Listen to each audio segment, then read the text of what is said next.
Welcome back. Topic for panel 3 is countering disruptor states in Mackinder's pivot area. Moderating our panel is Dr. Dave Ellis from Joint Special Operations University, and providing their perspectives are a distinguished panel of experts including Mr. Kelly Hicks from JSOU, Mr. Samuel Bendett from the Center for Naval Analysis, and Sergeant Major retired Mike Toth from US SOCOM J51. Dave Ellis is a professor at Joint Special Operations University. He holds a doctorate in international relations and comparative politics from the University of Florida. And interestingly, Dr. Ellis served as an intelligence analyst in the U.S. Special Operations Command J2, deployed to Afghanistan in support of Special Operations Forces from 2010 to 2011. Joined Joint Special Operations University in 2016, and his current research focuses on the intersection of complexity, organizational learning within the special operations community, and integrated campaigning. So he is the perfect moderator for this particular segment. So Dave, we look forward to your panel's comments. Thank you, General Howard. It's my pleasure to be the moderator for this great panel. We have with us, in order of appearance, Lieutenant Colonel retired Kelly Hicks. He served for 21 years in the U.S. Army, most of which in Special Forces, with assignments in Korea, Japan, Philippines, Thailand, and Hong Kong, among others. He attended language school in Hong Kong, and then later taught and earned a master's in China-U.S. relations from Harvard University. He also taught Asia Regional Studies at the graduate level and commanded the Special Operations Language School at Fort Bragg. He served in 1st Special Forces Group, and then from 95 to 2000 served as the Assistant Army Attaché in Hong Kong, and also returned to Hong Kong subsequently to work in the private sector, primarily within the finance and communications areas. So we are very, very happy to have Kelly with us today. We also have Mr. Samuel Bendett with CNA, where he is an advisor in the Policy Plans and Program Center and a member of the Russia Studies Program. He's also an adjunct senior fellow at the Center for New American Security, where his research involves Russian defense and technology developments, unmanned and autonomous military systems, and artificial intelligence, as well as Russian military capabilities and decision-making during crisis. He is a member of CNA's Center for Autonomy and Artificial Intelligence and an honorary mad scientist with the U.S. Army Training and Doctrine Command Mad Scientist Initiative. He's also a Russian military autonomy and AI subject matter expert for the Department of Defense, Defense Systems Information Analysis Center. Prior to joining the CNA, Mr. Bendett worked at the National Defense University on emerging and disruptive technologies for the DoD response in domestic and international crisis situations. And then we will be honored to have Sergeant Major retired with the Special Forces, Mike Toth, who is the current Middle East Branch Chief in the US SOCOM J51. He served in a variety of Special Forces assignments with combat deployments to Iraq and Afghanistan, as well as deployments in the Baltics, Balkans, Lebanon, and throughout Europe. He's graduated from multiple military courses and has earned numerous civilian and military awards and decorations. Sergeant Major Toth has served as a staff officer in the US SOCOM J5 as an Iran planner since 2009. He has been the J51 Middle East Branch Chief since 2012. So we're very fortunate to have a great panel for this topic on countering disruptor states in Mackinder's pivot area. At this point, I'd like to hand it over to Kelly for your presentation and your comments. Thank you. Thank you, Dr. Ellis, and good morning, everyone. It's really an honor and a privilege to participate in this forum. And I am very excited about the topical areas that have been touched on so far and those that are ahead of us to be talked about by other experts. And I want to cover 4 main areas that Dr. Ellis and I discussed briefly that I think frame Mongolia not only as a country and sort of not only sandwiched in between Russia and China, but also as a template for other Mongolias around the world within the Mackinder pivot zone. and departing slightly from the theory into the real, we are in, very likely, as a previous panelist mentioned, we've probably emerged from competition into conflict in many ways. And it's very important, very imperative that we use our traditional SOF skill sets to leverage not only resilience and resistance, but influence in general to be able to dominate going forward. So with that introduction, I just want to dive into things. The first point to look at is, why is Mongolia consequential to the magnitude and direction of great power competition / strategic rivalry, or integrated deterrence, as it's called. Secondly, I'll touch on, in the past and present, how have both China and Russia sought to leverage Mongolia to their ends. Thirdly, I'm going to discuss a little bit about what has been Mongolia's approach to both countries since the end of the USSR, which is near simultaneous with Mongolia's freedom as well, and what has changed and what is consistent. It's a very interesting point in that element of it. Finally, where are the opportunities for special operations forces in optimizing US-Mongolian relations in a great power context, competition context? And I would also reframe that slightly, or at least add in, how do we equip Mongolia to be resilient and resistant, given its unique juxtaposition in this? So I'm going to jump in. So Mongolia is very vast, rich land and multiple materials and resources that are important strategically to both Russia and China from early times to the present. These resources, coupled with the potential inaccessibility of Mongolia to outside forces due to its isolation, make it a hip pocket source of energy and resources that ultimately only two powers, China and Russia, must contend for if alternate regionally located resources are unavailable. And that gives Mongolia a very big, significant strategic meaning in this context. Secondly, Russia co-opted Mongolia early as a Soviet partner in 1921, and they gained their quote unquote independence as a Soviet satellite by 1923.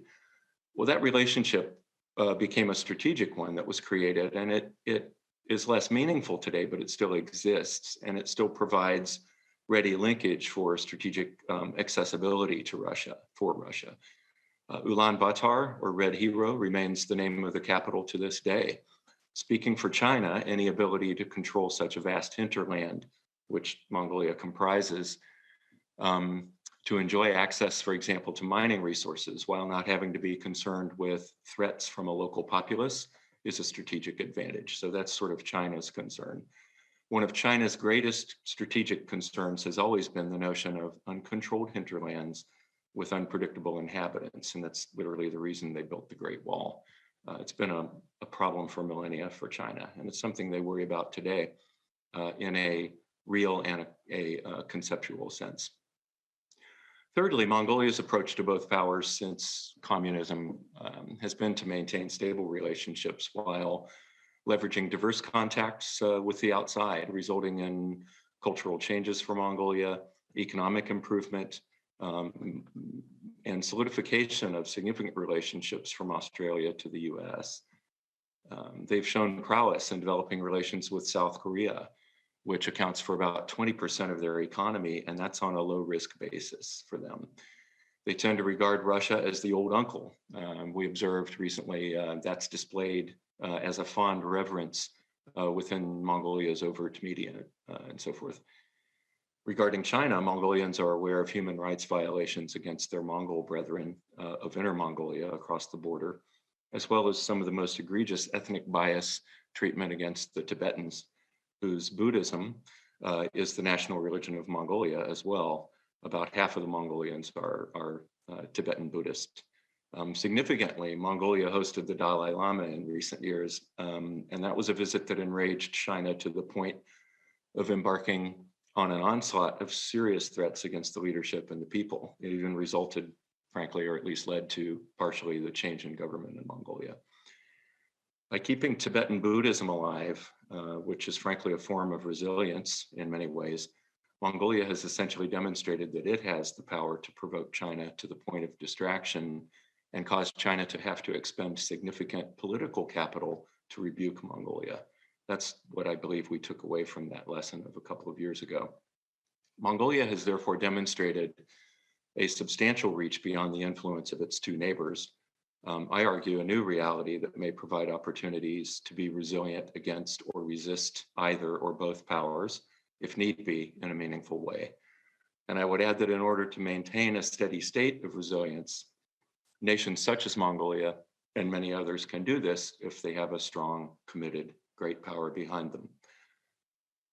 When a group of us from JSOU completed a recent information-related capabilities and civil military operations related military mobile education training event in Mongolia, which took place in June and July, we realized, I mean, it sort of hit us in the face poignantly what an opportunity a nation like Mongolia hands to us. And President Wilson has mentioned this, and we all, I think, are talking about this a lot, but the fourth age of SOF involves sort of a back to the future type of resurrection of our core all of SOF missions.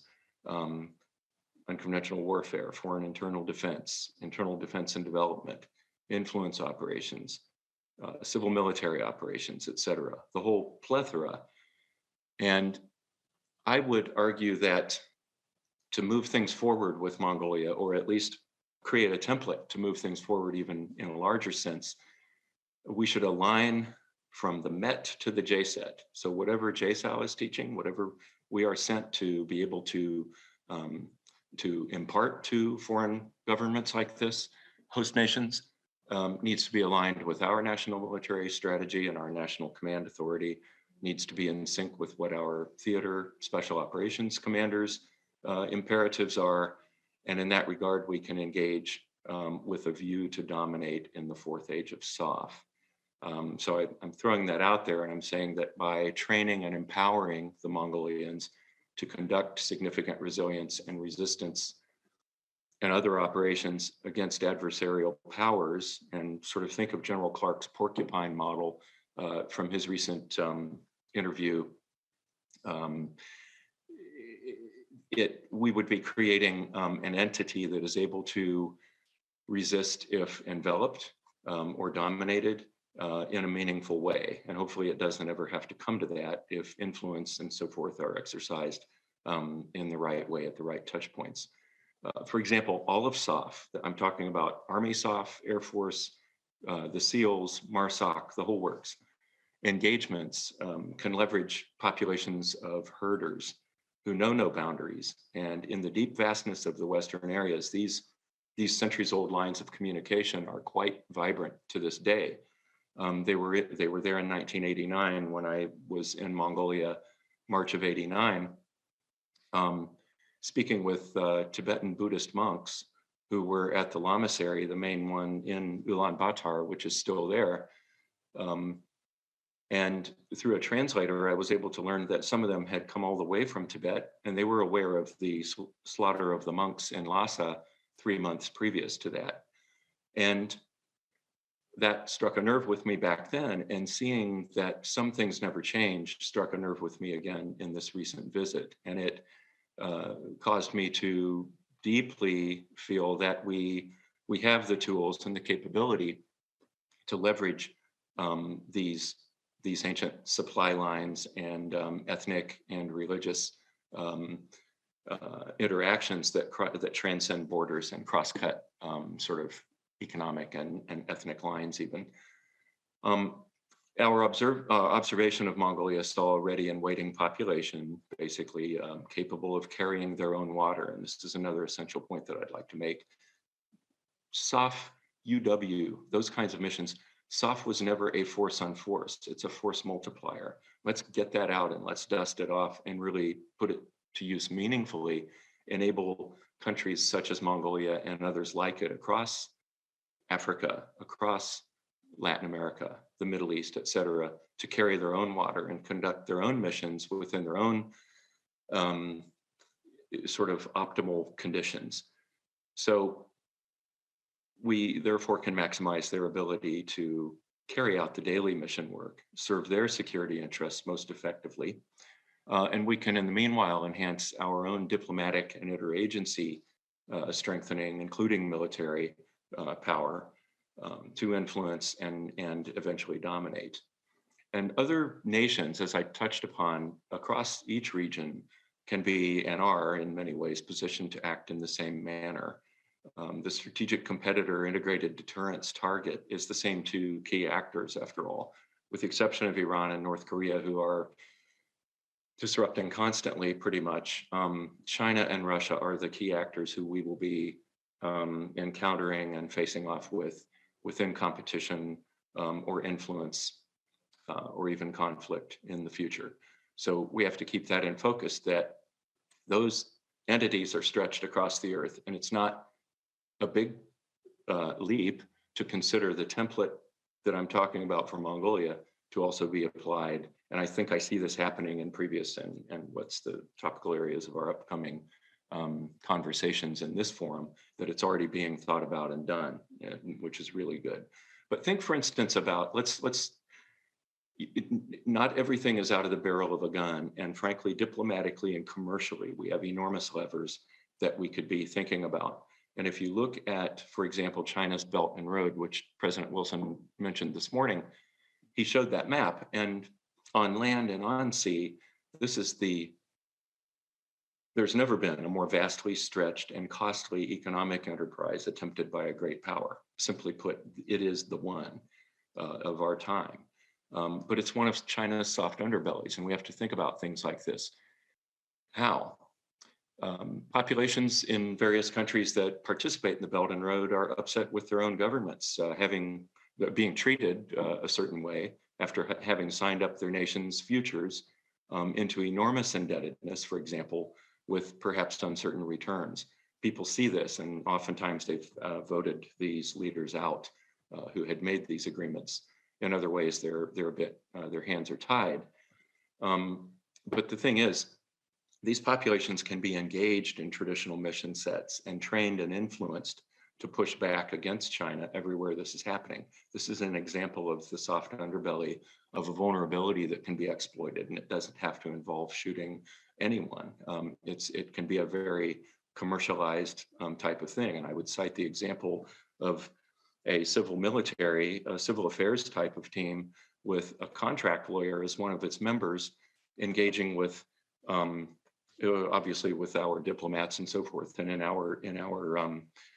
within our sphere of influence in a country, but being able to have a look at a contract signed with the Belt and Road and perhaps provide some sort of counsel to that country on how to renegotiate that or get out of it. Talk about influence. And these are the kinds of things that we can leverage with all types of our powers available to us. So now the threat of endangerment, consider this, of a commercial enterprise this large, must certainly keep the Chinese Communist Party leadership awake at night. They've certainly thought of that, and I certainly believe they feel it's a vulnerability. It'd be a great area to start. The vast hinterlands that I mentioned are another great area, and those in Mackinder's pivot zone, looking at sort of Central Asia, Mother Russia, things like that, or just China's frontiers and how they're reacting and responding to their ethnic populations within those. These are areas of great leverage for all types of soft mission, again, from MET to JSET. And you have willing populations in these places who, frankly, in the case of the Mongolians, they were quite aware of the situation they were in. Again, Russia's kind of the old uncle, but China was very much a bit of a looming threat for them. And they voiced that in sort of woven throughout the lessons and things that we were discussing with them. And it was quite poignant to see. But so if we apply these types if we recognize the vulnerabilities, align our efforts in the manner I mentioned with our own national command authority and our TSOCs and so forth, and apply the same or similar actions everywhere we consider the competitor's weaknesses to be the greatest, then we have a roadmap for success. with SOF in the fourth age. Thank you. That concludes my remarks.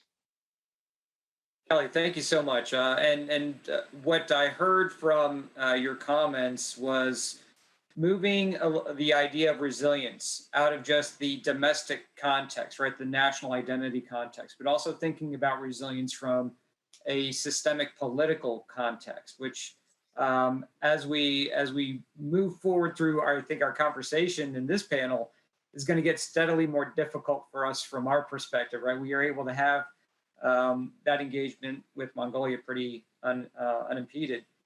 Next, we'd like to have Sam Bendett discuss the Armenia-Azerbaijan situation, and which does present some difficulty from our perspective. So how might we engage those environments or influence those, if not directly through other kinds of mechanisms? Sam, over to you.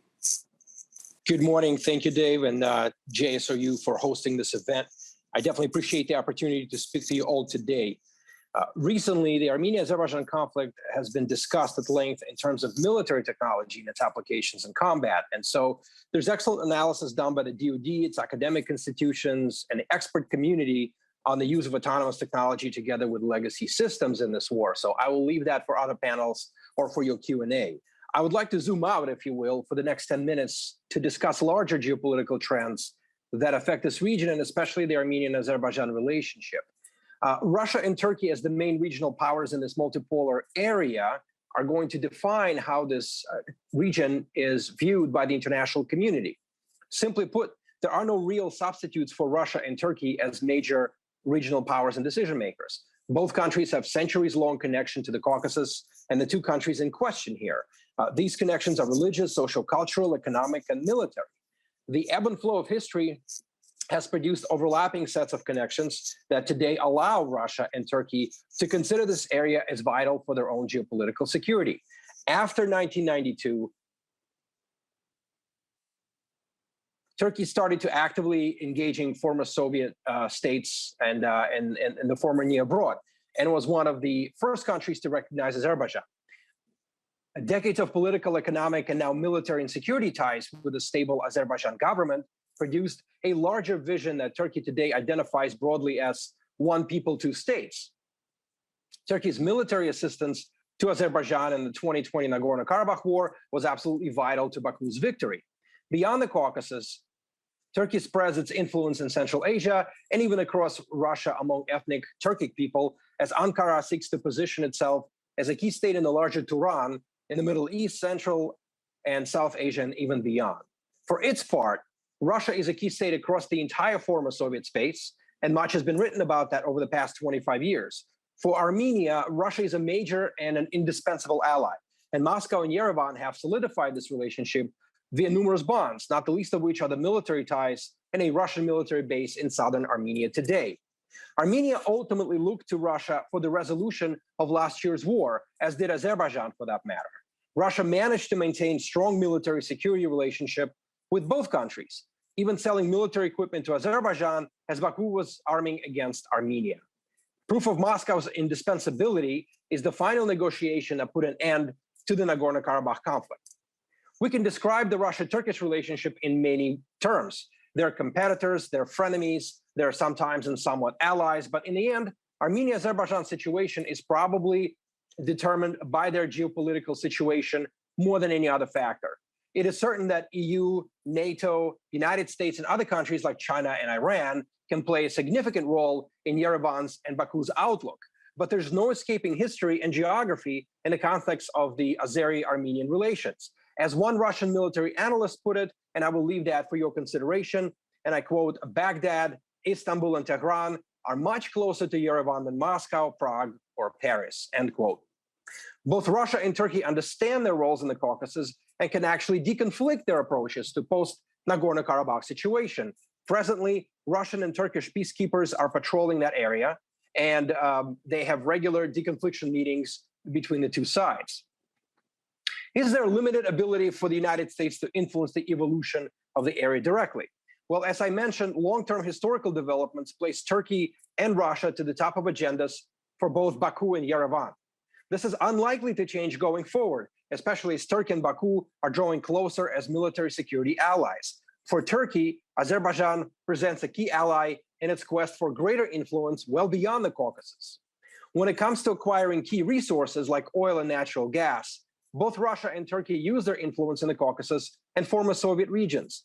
But we also have to remember that the larger international community did not necessarily object to the construction of the Baku-Tbilisi-Ceyhan energy pipeline that completely bypassed Armenia and that anchored Georgia in a long-term trilateral relationship with Turkey and Azerbaijan. This anchoring of a third Caucasus state continues with the construction of Baku-Tbilisi-Kars rail line that follows a route similar to the pipeline. So today, Georgia is a key trade and economic partner for Turkey and remains pivotal to the Azerbaijan oil exports. Both links are also key to Turkish economic and geopolitical ties to the larger Central and South Asian regions. Such links bypass Russia altogether, a fact that is not unnoticed in the Kremlin. And again, these vital economic ties bypassed Armenia and left it out of important economic benefits. It is therefore no surprise that one of the reasons that Baku gives for its continued peace negotiations with Yerevan is a restoration of economic ties that could finally bring Armenia into the larger economic flows that connect European and Asian markets via Turkish and Azerbaijan routes. For Yerevan, such an opportunity may come with certain costs, such as its relationship with Iran. Other US requirements to think and act through others to create political opportunities or shape the environment. Well, there are probably no better examples of developing such opportunities than a closer look at the balancing behavior that some Central Asian states have over the past quarter century. Despite being relatively weak internally, these states can forge stable simultaneous relationships with Russia, China, European Union, United States, Turkey, and Iran. And this is demonstrated by political, security, cultural, and economic ties these countries have, such as importing military hardware from several nations without giving over preference to one. Even as Russia may consider this region to be key to its overall security, the regional actors can host other states' military bases, as demonstrated by past American military presence in Uzbekistan and Kyrgyzstan, and the potential Chinese basing in Tajikistan. It is this type of balancing behavior that is key to the current Turkish geopolitical outlook in the larger Tehran that I mentioned earlier. Other possibilities of expanding relationships that complicate strategic competitor calculations. Well, I will finish by saying that at this point, Moscow shows signs of unease with the growth of Turkey's influence across former Soviet space. Some Russia-based analysts even mentioned that Russia may be losing its Caucasus influence for the foreseeable future. Turkey's and Azerbaijan's relationship is built on long-term political contacts. In Baku's case, long-term Aliyev family leadership that provides stability in a current and near-term geopolitical outlook for Turkey. In contrast, Yerevan has gone through many democratic changes that sometimes introduce certain pivots in Armenia-Russia relationship. As indispensable as Russia is for Yerevan, when the current Armenian leader Pashinyan came to power in 2018, there was a certain anti-Moscow element in his removal of a pro-Moscow leadership that did not go unnoticed in the Kremlin, such as, for example, demonstrations by young people with signs that read Russia out of Armenia. Geopolitical developments in the Caucasus can happen relatively quickly, in the sense that even seasoned analysts can be surprised, as some Russia-based analysts were at the extent of Turkish military involvement in the Nagorno-Karabakh war or by the 2018 political changes in the Armenian government. There are, of course, opportunities for outside actors to have a role, but such opportunities will be determined by the internal Armenian and Azerbaijani dynamics, as well as by approaches of certain aspiring regional actors. So with that, I will end and look forward to your questions and comments. Well, Sam, thank you very much for some very intriguing comments. I have some great questions coming out of that, both in the chat and for myself. What I'd like to do at this point then is turn it over to Mike Toth to discuss how he's thinking about the Iran situation or challenge from the resilience perspective. Thanks, Mike. Hey, Dave, thanks. Thanks for hosting the panel. And I'd like to thank Scott Smithson for the invite to participate, as well as JSOU for hosting the overall event. So so Iran is a bit of a different case when we look at resilience and resistance. And so I'm going to talk about kind of how resistance, the term is used. I'm going to talk about Sudan as an example of success. I'm going to talk a little bit about the Abraham Accords, and then I'm going to try to answer Dr. Wilson's question about resilience to what. So for the Iran problem set, resistance is an interesting term because it's a key part of the Iranian lexicon. The axis of resistance for Iran consists of Syria, Hezbollah, Iranian aligned militia groups, Houthis, and at one time Sudan. And their main pillars are really shared regional objectives and shared support. And as I mentioned Sudan, and I'd like to talk a little bit about Sudan as an example of what kind of success looks like in the gray zone in competition. Depending on how much SOF probably didn't have much to play in it, but I'll talk about how we can play part in the overall concept later on. So historically, Sudan was part of the Arab League, and in 1967, the Khartoum Resolution announced that really all the Arab participants announced that there will be no peace with Israel, no recognition of Israel, and no negotiation with Israel.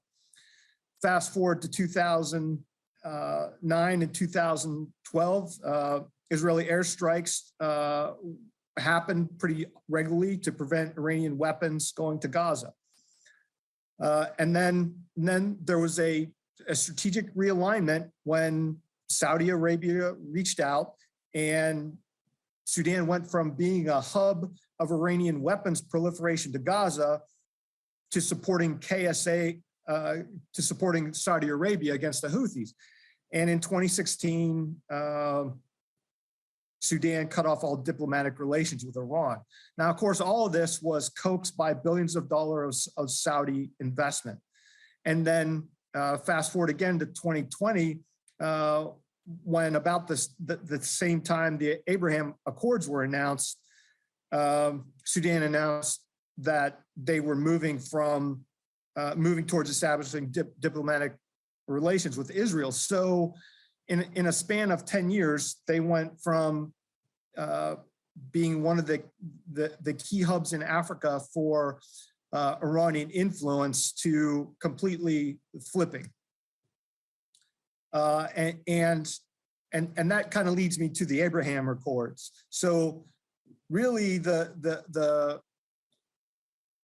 group of nations that kind of subscribe to greater cooperation with Israel are really providing a counter to the axis of resistance. And that broad group of countries are undermining the strategy of maintaining Arab solidarity by Iran that's led them to reject Israel until Palestine is established as a state. So that continues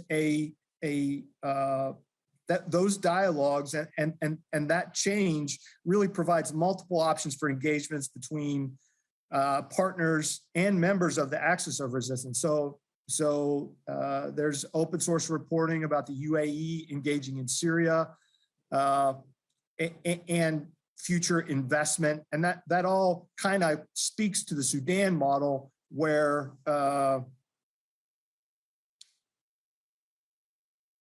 new investments is kind of the stepping stone to peeling off part of the axis. And then finally, I'll just touch on really resilience to answering Dr. Wilson's question of resilience to what. So in my mind, I think it's when it comes to Iran, I think it's resilience to instability. So if you look at Lebanon and from my position, and Dr. Wilson talked about strong points. So really the Lebanese armed forces is kind of in my mind, a pocket of stability that has some still has credibility as a non-sectarian force, and SOF is engaged with them. They're able to monitor perceptions, populations' perceptions towards them, understand the needs associated with that, and then develop leverage options to find out what they need to keep them, to maintain that stability. We're also able to continue to support our partners through building partnership capacity that further develops that resilience against instability. And then just in closing, really I think from my perspective, SOF continues to be kind of the point men for that whole of government team. That's the country team, and they're able to have a deeper reach away from, and I appreciate the opportunity. Mike, thank you very much. So let's go right into questions. I see one in the chat box, so let me go ahead and offer that one up, and then I'll follow up with a couple that I wrote down. This is from Joe Shepard, and it relates to the Belt and Road Initiative. And I think Kelly was building on your insight that some of the deals that were signed over the last 5, 6, 7 years are now starting to come due. A lot of the recipient governments can't pay the debts that are coming from that. And if China or the CCP decides to assert control over those, will that lead to popular discontent? And what does that mean for special operations forces? And I think, Mike, this one might also relate to you in similar ways, if you want to abstract that to the way the mullahs approach how they're engaging with others as well. But Kelly, let's put it over to you and see if you have any comments on that. Thanks. That's a great question. China puts in a lot of checks and balances that they hope will prevent uprising or just unpopular gathering against some of the problems that arise by deploying smart city technology. And this is part of the entrapment in my view. I'll call it that, because you have to have sort of an adversary or a target or something to talk about. And what they do is enable governments to deploy technology that can instantly suppress populations by face recognition and so forth. They can be tracked down and arrested. And that causes enough of a pause with people to not want to act out. And it would have to be something extraordinarily serious. So there's a stopgap in there that has to be dealt with. And of course, that's a cyber aspect. That's a whole network and technology based type of thing. But there are obviously movements and groups of discontent that can be leveraged without question. I just also want to add that China also provides further resilience to their projects by dual use of certain infrastructure, things like highways and ports. Someone said there was a couple of Chinese naval ports around the world, and I gently contradicted them and said there's 200 and some, and it amounts to any port that has a draft that can accommodate a military ship. Most of their ports that they build have that draft capability. So you have, plus a highway leading to it, you have a natural logistical support system. So once a country is involved in it, it's harder and harder to extricate themselves. But those are, if you look at them in the Mongolia template, why not exploit and try to influence resilience and resistance in those? Kelly, let me engage on this one quick question. I hear this comment a lot about smart cities. Goodness gracious, haven't we learned something from Iraq, Syria, Afghanistan, where the insurgencies are rural-based, not urban-based, right? So there's a logical limit to which smart city technology starts to diminish, right?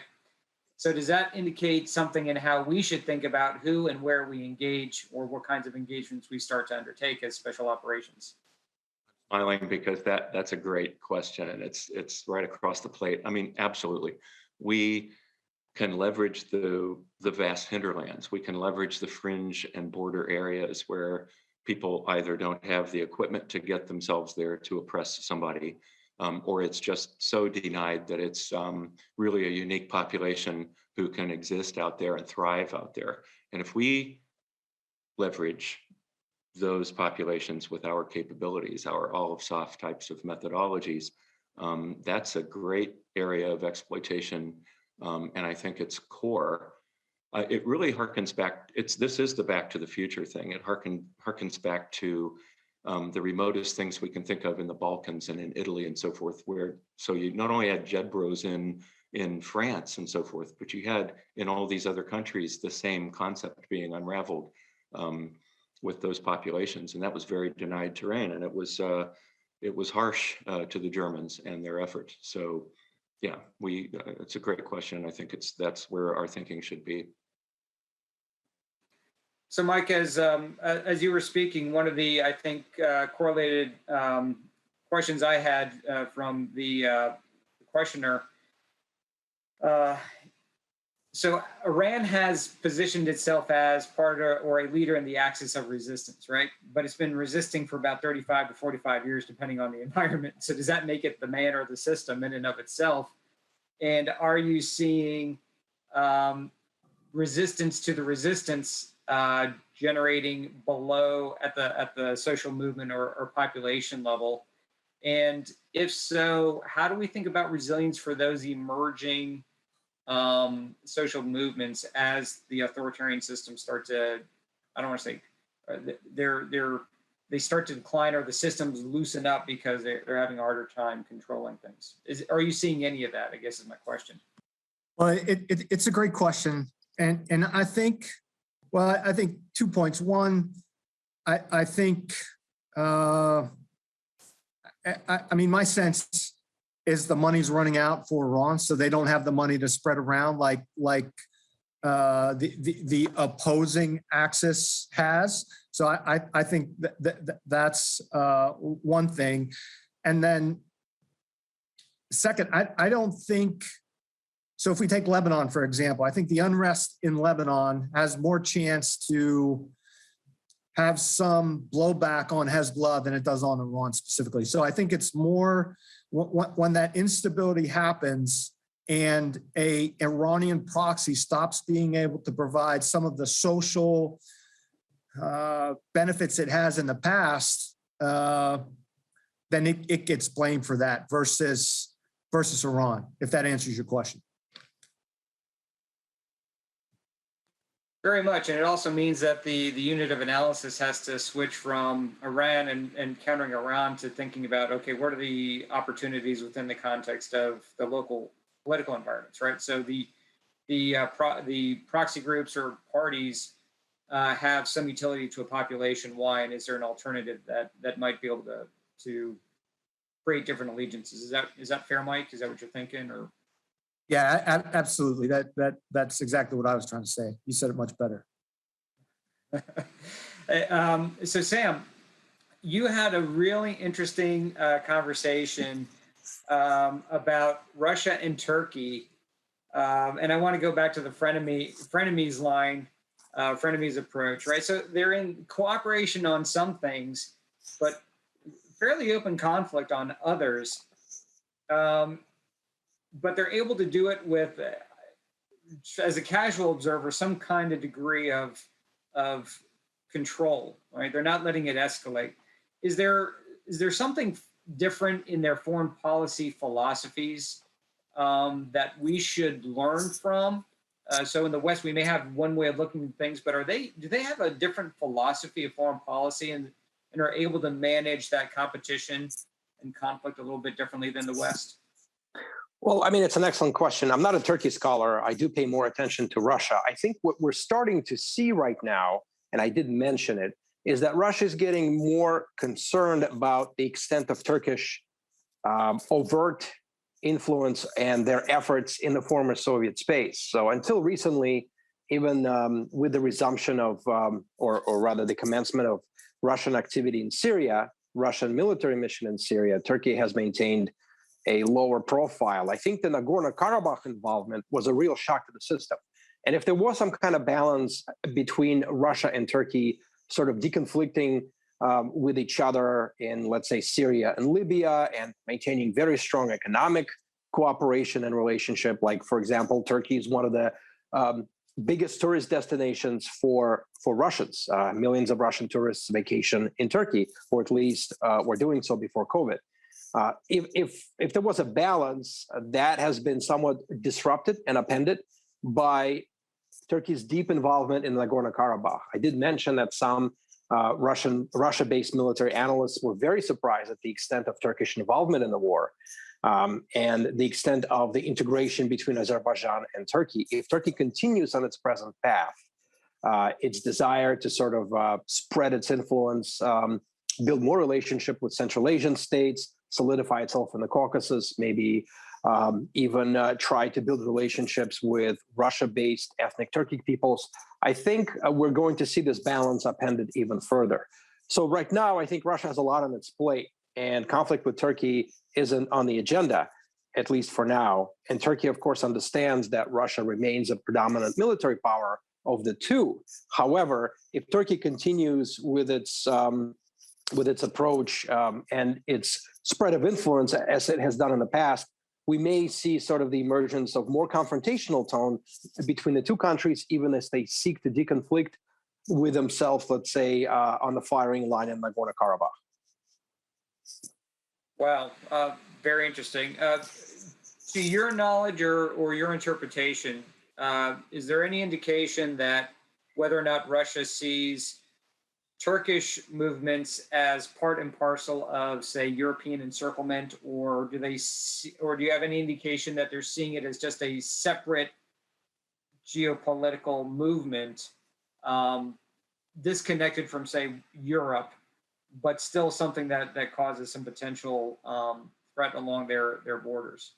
Do you have any sense of how they're looking at it?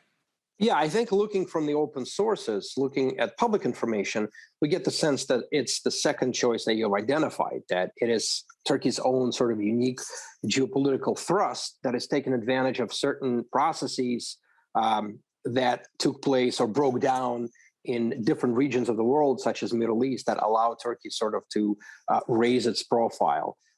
There are interesting developments that happen in Turkey, which sometimes cause a concern in Moscow, such as, for example, Turkish politicians showing the map of the Great Turan, or the Great Turkish Space, which includes parts of the Caucasus, parts of Russia, parts of Central Asia, even parts of Ukraine and Europe, as the sort of larger Turkic geopolitical space. And so the emergence of this rather overt principle and rather consistent approach is, again, raising eyebrows in Moscow. They're not looking for a potential confrontation with Turkey, and they understand that Turkey isn't looking for a confrontation with Russia because they do have good deconfliction mechanisms. But this push for a greater Turkic space, geopolitical space, which is, by the way, anchored by President Erdogan's policies, are a cause of concern. The question is whether such policies would be maintained after President Erdogan leaves office, and whether relationships that Turkey built with other parts of the world can be maintained after his departure. No, thank you for that. It creates a different way of interpreting the different movements, and so beyond NATO, right? Right. So, Kelly and Mike, you had mentioned business as one element of larger diplomatic engagements. So, Kelly and Mike, I'd like to ask you, how might deepening economic interaction from a wider variety, especially of global south to global south engagements, contribute to diplomatic or political resilience for, say, Mongolia in particular? And here I might think of, are there potential UAE investments or something else that might create linkages for Mongolia beyond the West? And Mike, similarly, what are the prospects for deepening economic engagement, whether Israel directly within the Abraham Accords or others who are now feeling free to engage with Israel or others as a result of those accords? Kelly, let's start with you if you have any thoughts. Sure, absolutely. Thanks, Dave.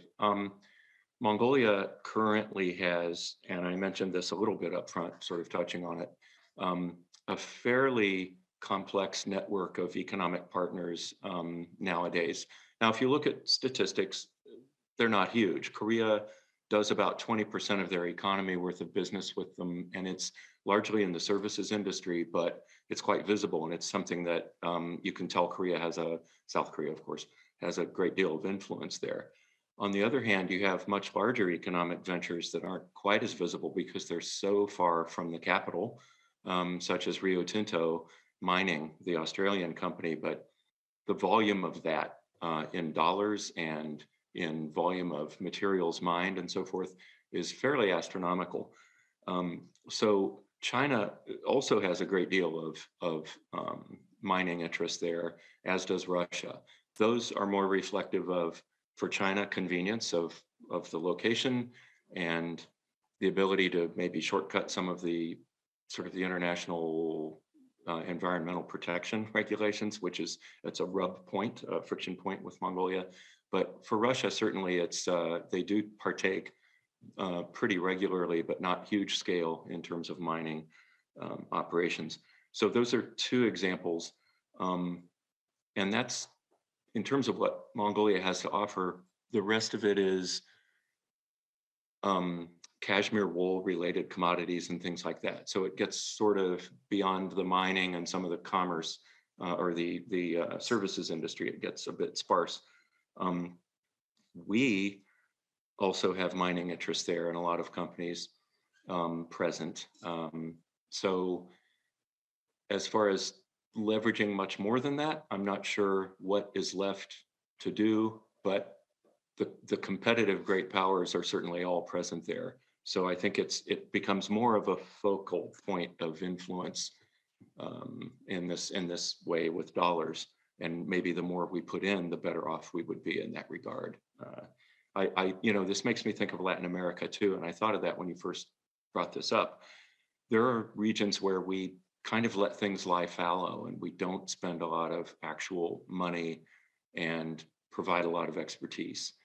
We just don't do it. And we will pay for that later, or we wind up paying for it in cycles because other influencers are taking huge advantage of that right now. So that's hopefully somewhat helpful. Thanks, Kelly.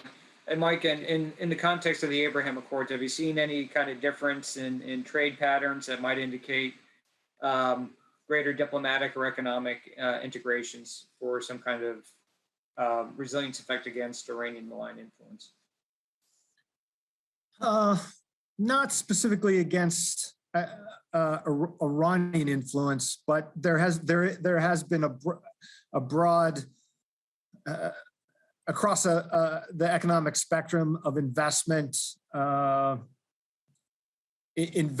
by Israel kind of in those countries. But the one that really caught my eye was Israeli outreach for desalinization to help alleviate some of the water disputes, the potential to alleviate some of the water disputes between Egypt, Sudan, Ethiopia, Eritrea, and if you think it's a zero-sum game, and that type of influence can counter any inroads for Iranian influence. Over. Very interesting.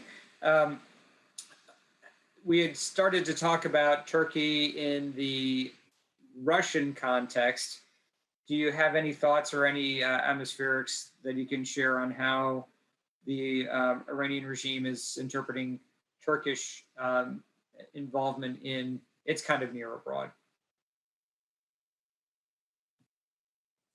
To be honest, I haven't seen a lot lately. For me, it's been kind of current events all the time, and I haven't seen Turkey come up as a big player, other than nothing that I have that on that one, Dave.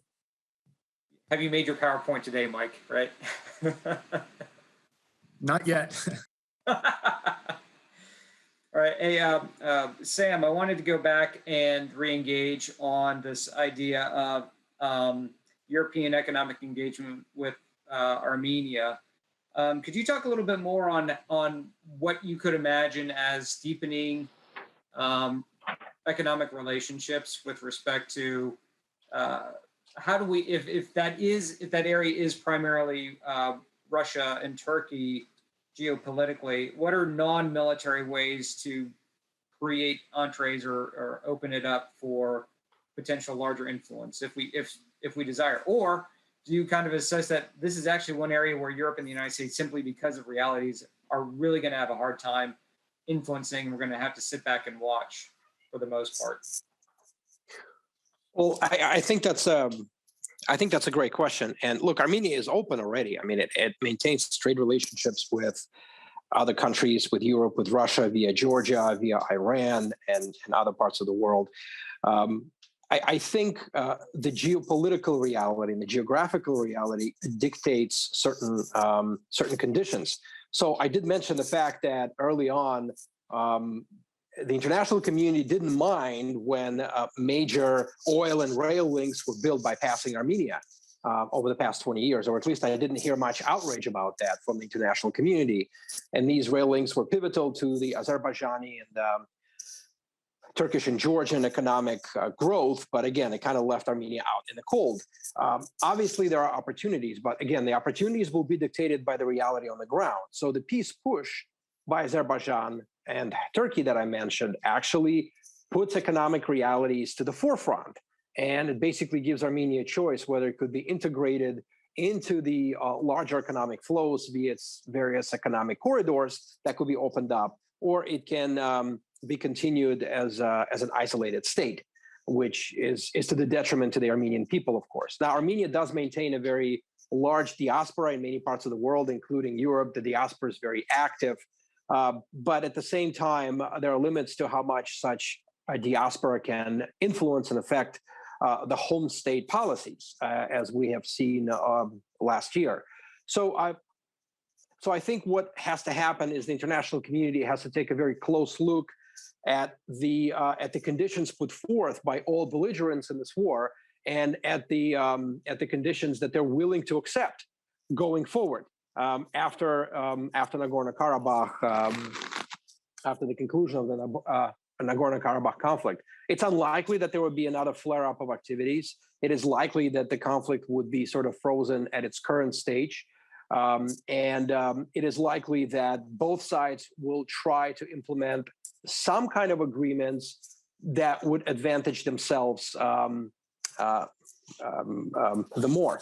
So again, Armenia is a state that's open to the international community. It's not necessarily isolated per se. It does miss out a lot by not being integrated into the larger trade flows between Turkey and Azerbaijan. And so it is this condition that will probably be discussed at length in both Yerevan, in Baku, and in Ankara. No, thank you for that. And then I think we have time for one final question, and this is from Sergio Garza.